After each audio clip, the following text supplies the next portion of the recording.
Welcome to part 2. The seats are in. Let me show you how it all went down.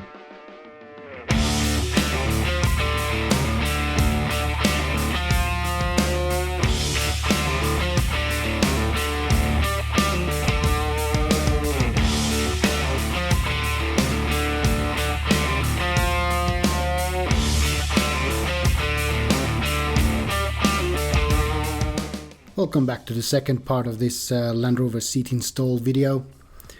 As you might remember from the previous episode, we're gonna dive straight into reinforcing the driver's seat base. It wasn't really up to scratch, so we're beefing it up.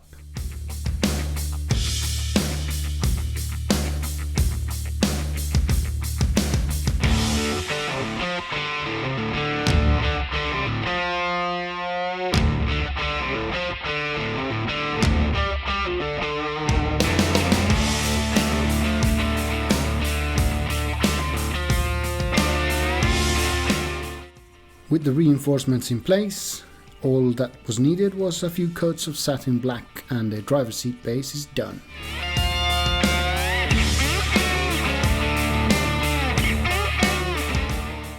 On Saturday, whilst Andy and Kaz was working on the door preparation for paint, I was working on the seat base.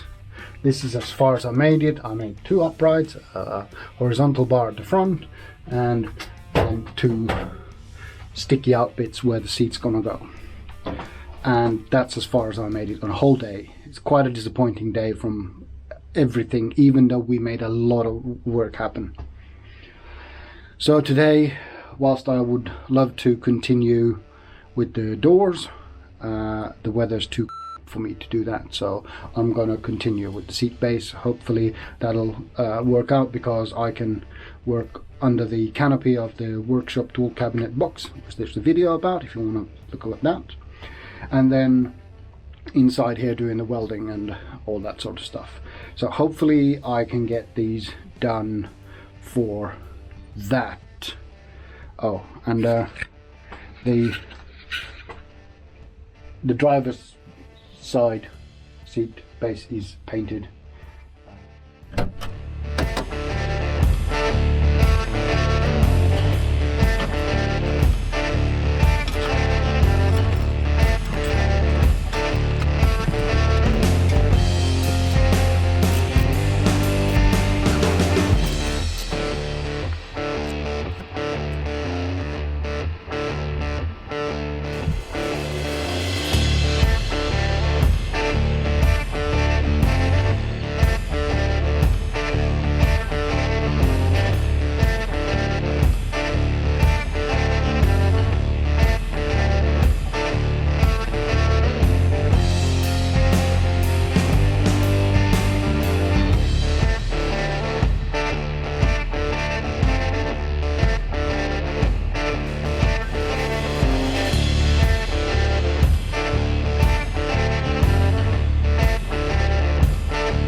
The final step for this phase of the seat installation, is to clean them with that. We bought one of those water cleaning thingy, Hoover sprayer things, to clean them, because not only were they a little bit visually dirty, but this one stinks of old lady perfume. So if you're a Discovery owner who's got an old lady that takes a dip in perfume every time before she goes out in the vehicle, tell her to stop doing that. It is just annoying for us who are trying to do something decent with your car's good seats. So thank you for that. But anyway, let's clean the seats.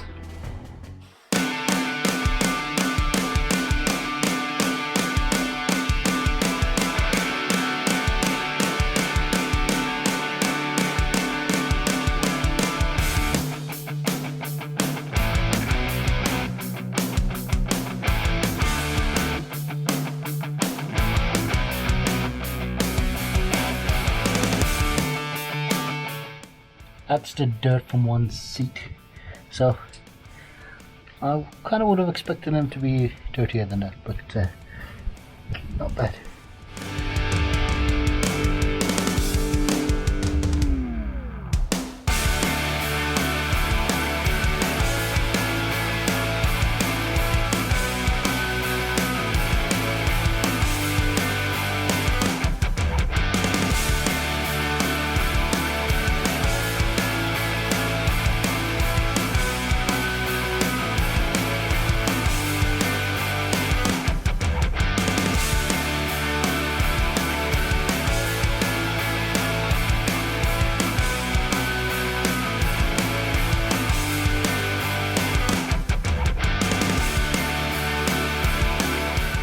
Go. 2 seats worth of dirt. Yeah, nice and cozy. Comes up nice. Hopefully shouldn't smell that much of old lady. And this one's still wet. This one's the first I did, and pretty much all dry.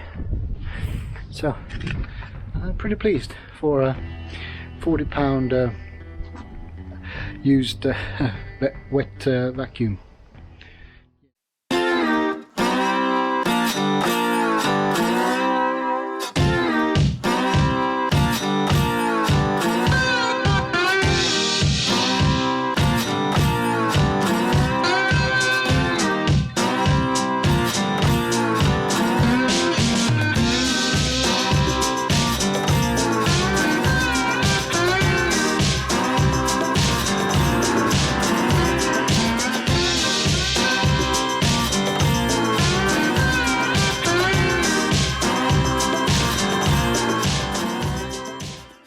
I want to share a tip with you, a tip I've learned the hard way. The grinding sparks and the weld spatter, they're very mean to glass and other surfaces. So if you have any glass nearby, such as windscreens, watches, phones, glasses, whatever, make sure you cover them up, or they will be covered in these little burnt in pieces of metal. So don't learn the hard way like I did.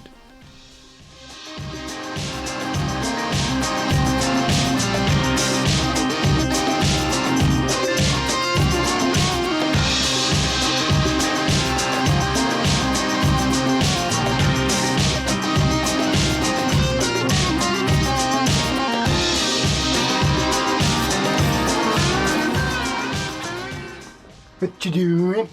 Eating?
So that's how it sits roughly.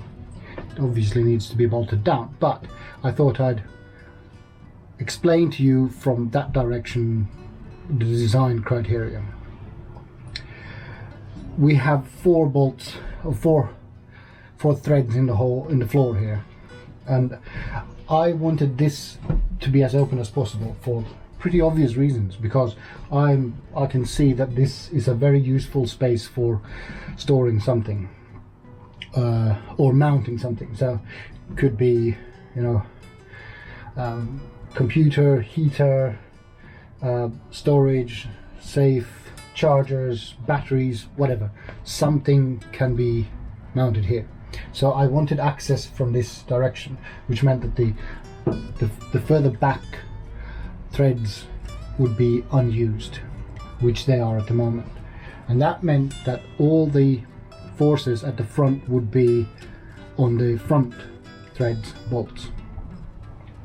That meant that the span from the front to the rear would be quite long. Therefore I used these fairly heavy thick-walled tubes to do the longitudinal supports. Obviously we need a sideways stabilizer, otherwise we're just creating a parallelogram. So a sideways stabilization bar is there, and that makes sure that the seat doesn't rock side to side. Okay, so as you can see now, the access from the door to the center is quite easy, and you can see that the seat is now, the support is needed downwards here. So from the almost where the seat is mounted to the almost where the base is mounted to the floor, there's a stretcher here, making sure that it doesn't rack forwards or backwards. Then there's 3 holes here, and there's 3 threads in here, so I can use 3 bolts to secure it here. And this one is just lying straight onto there. That's a very happy coincidence. These ones are also quite thick walled, however they were so thick that I had to cut down on the edges or the mounting spots where the bolts go. Otherwise the bolts wouldn't have been long enough on the seats. How do you get to this design? It's easy to say that this is the design objective, but where do you start? How do you get to it?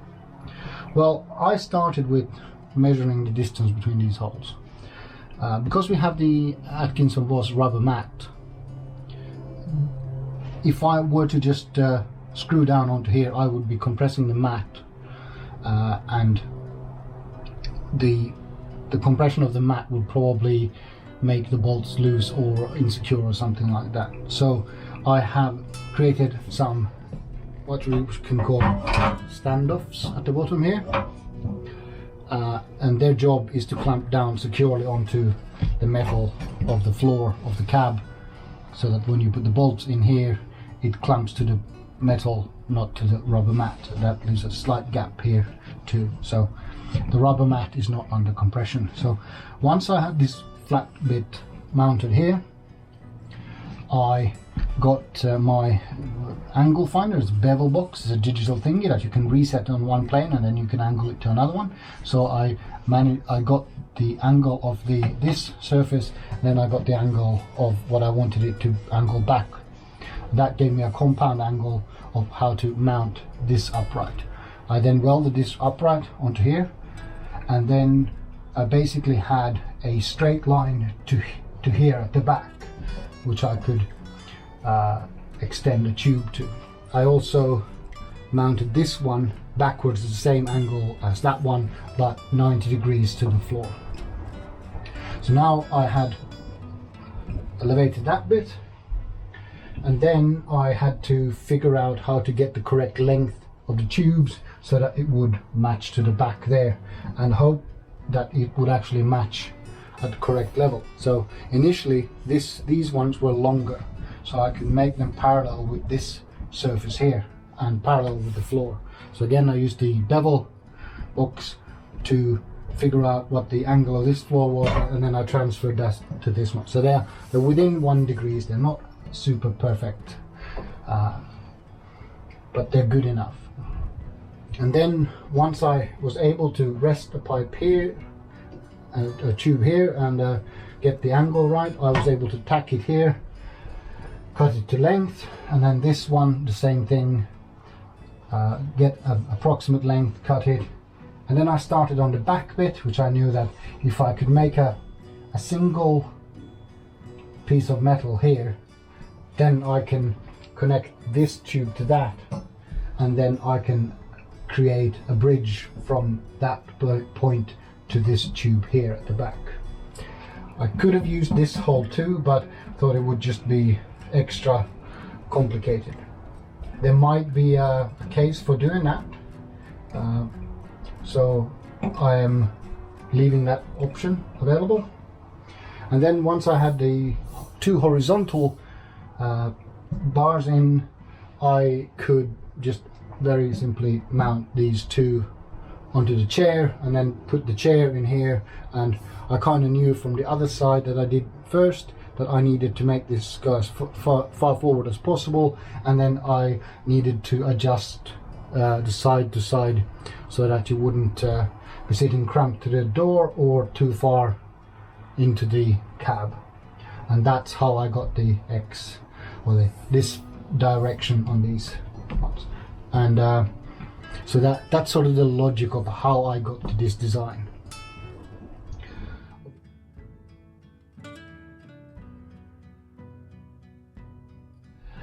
Now the position of the holes in the floor and my holes that I've created in the rubber mat are not perfectly aligned. So apologies for that. It will require a little bit of wrestling to get into position properly, but you know, little exercise never hurts. As you might see, that these are covered in copper slip, or anise seeds as it's called in the States. Sorry, anise. Yeah, so without further ado, let's see if we can get these to take.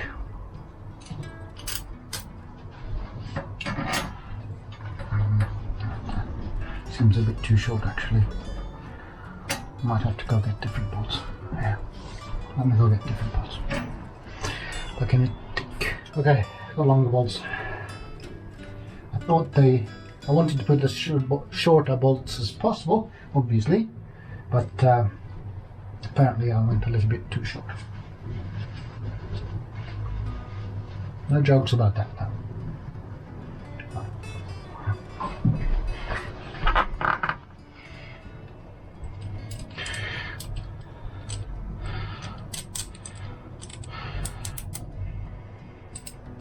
As you can see, they are completely slathered up in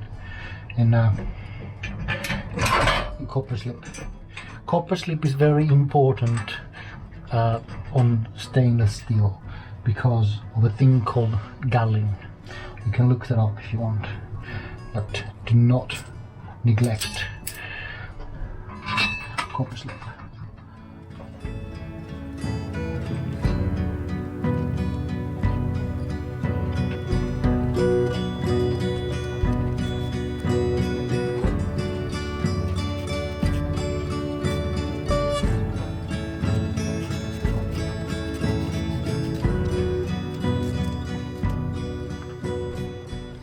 There we go. I think we tight. Very tight. Little specks of copper glitter everywhere. Some kind of unicorn shorted in here. Anyway, let's go get a seat.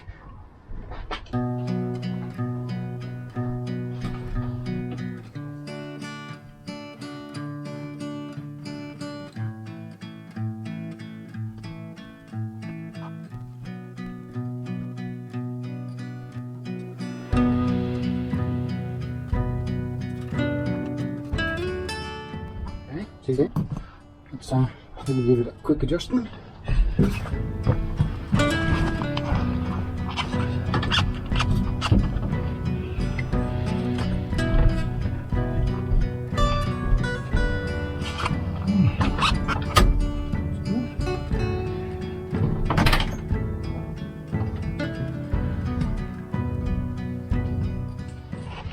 Okay, time to install the driver's seat base. This one turned out to be a little bit more complicated than I wanted. It turns out that these bars weren't strong enough, hence the strengthening bit here, and also there was a little bit of wobble, so I kind of continued that bit over there, so now it shouldn't be racking that much. I had hoped to have a free access from the front so that you could pick something up from underneath there. At the rear it was quite alright until we realized that this bit here was a little bit wobbly too, so I added a strengthening bit there. Other than that, it's pretty good. Again, full access from here, but there's this lump in the way compared to the passenger side, so you can't really get anything in. This space is a lot smaller is what I'm trying to say. Anyway, so let's see if we can get this bolted down.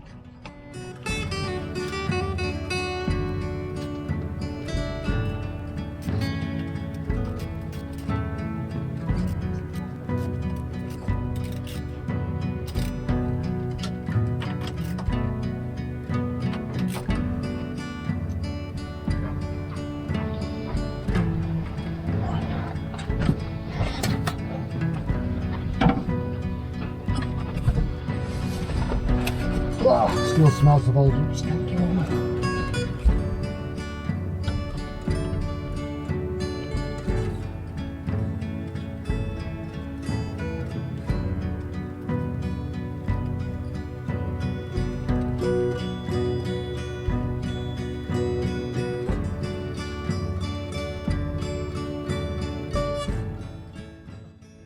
Seats in.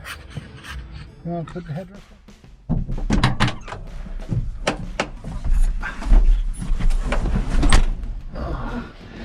Afternoon. It's Sunday now. On Saturday morning around 04:30 we published part 1 of this video, and whilst I was editing the whole thing I noticed that there's no conclusion or there's no footage since we actually put the seats in, about the seats. It's only natural that I should answer the question, how are the seats? Well, they're very good, thank you. We did a close to 1,000-mile test trip, and I can say that it was really comfortable. There was no problems at all sitting in the seats.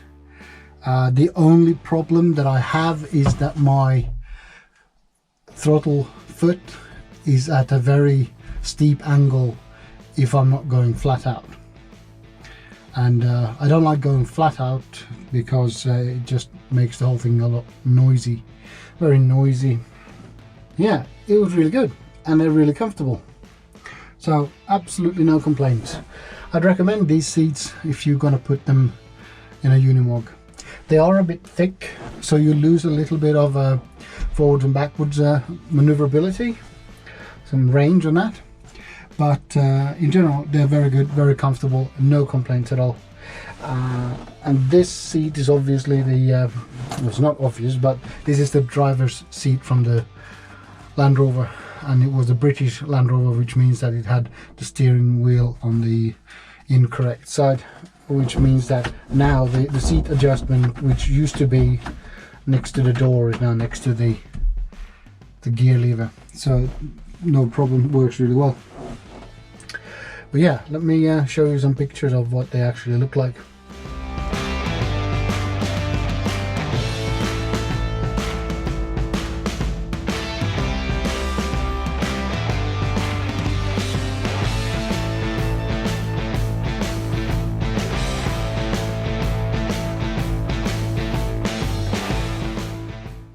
So what about the passenger seat, I hear you ask.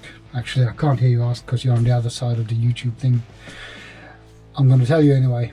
Passenger side is equally comfortable as the driver's side. The only difference is that the passenger side doesn't have the height adjustment, which is fine. The driver is the one who needs to be the most comfortable. So all in all, very good, very nice. It's even good enough to have a power nap in.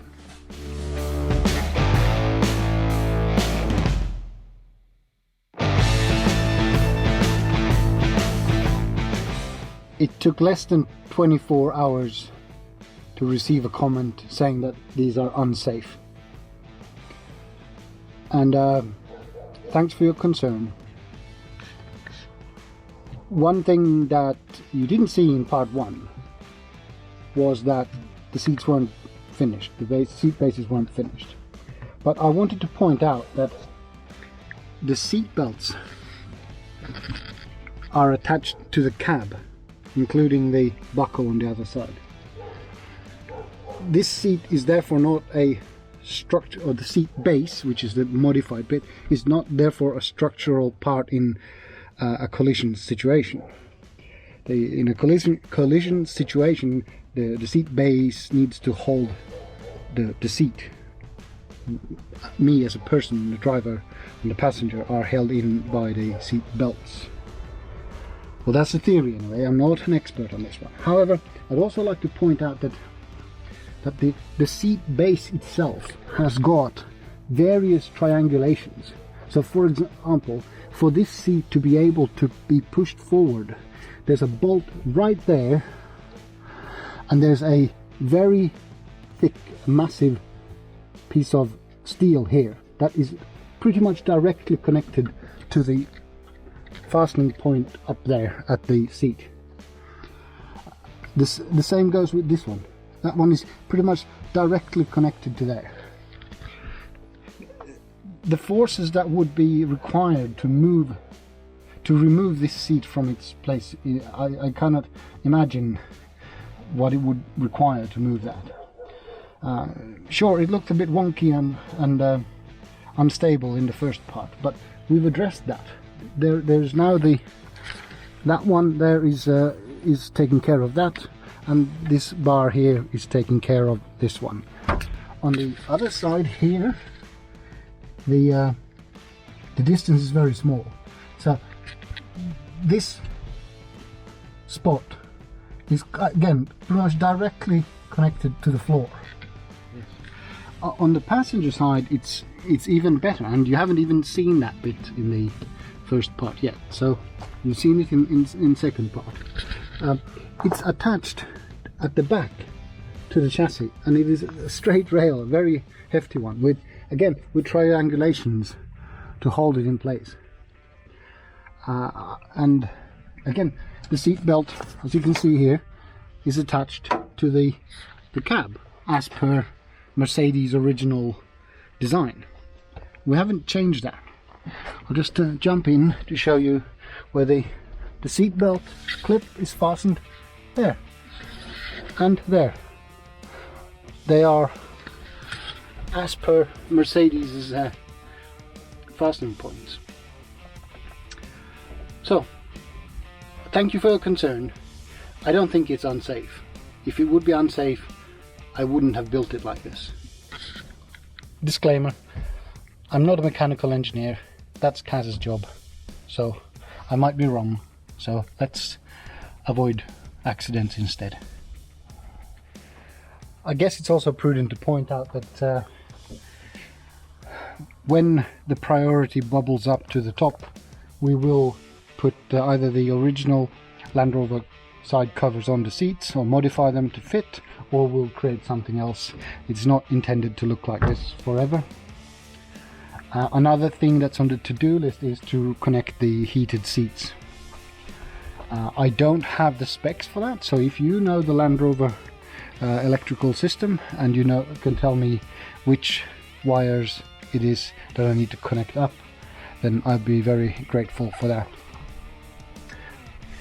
That's our seats. We're very pleased with them. They're very comfortable.